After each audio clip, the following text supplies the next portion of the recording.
is called Strong People. So, yeah.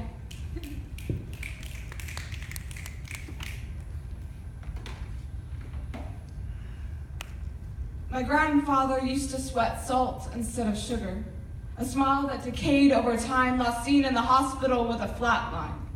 My father tells me, your grandfather, he made more trips to the doctor than to the grocery store. Said that when it got real bad, he would wake up at 3 in the morning screaming of the numbers counting down to explosion engraved on his body. The doctors called it diabetic neuropathy. My grandfather said it felt as if the nerves fried and shriveled up like donuts floating in grease. It feels like getting shot 18 times in the mouth with a raw throat, not able to scream, so you have to swallow the bullet. I'm shaking. Like the 1/4 of US Americans that will have type 2 diabetes by 2017, it is killing them like it is done to my family, leaving them with one less able-bodied man. You know, I asked my father about the stories and he smiles.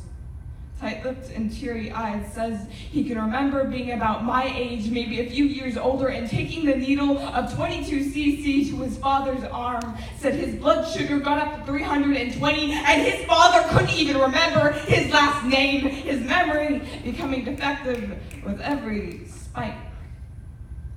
You know, there were so many doctors, one might think they could at least keep a single man breathing. The doctor said his vision was going, a failure to reach the minimal required performance. While he rattled and he shook like the jelly bean scattered on his desk, not sure how to piece himself back together. My dad, he still finds it hard to say my grandfather's name. Preferring the taste of pronouns, we try not to remember him as a ticking time bomb of high fructose corn syrup while we drink our laughs and quench our thirst on the sugar water that killed him, acting like it's fine when we're all drinking in the exhaust from the carbonation. You know what, I guess I've just found a way to tune it out. To not listen to the corporate company's McDonald's slogan, you deserve a break today. Well, my grandfather, he struggled with his job and trying to juggle his family too.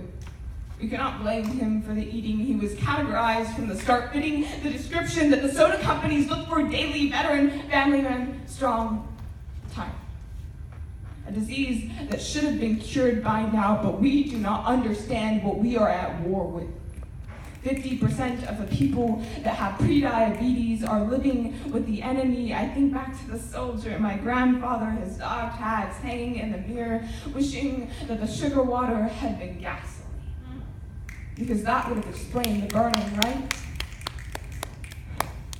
But some of us have learned that the shelf holding sweets and candy is an unmarked landmine, waiting for the right combination of air and pressure, a flick syringe.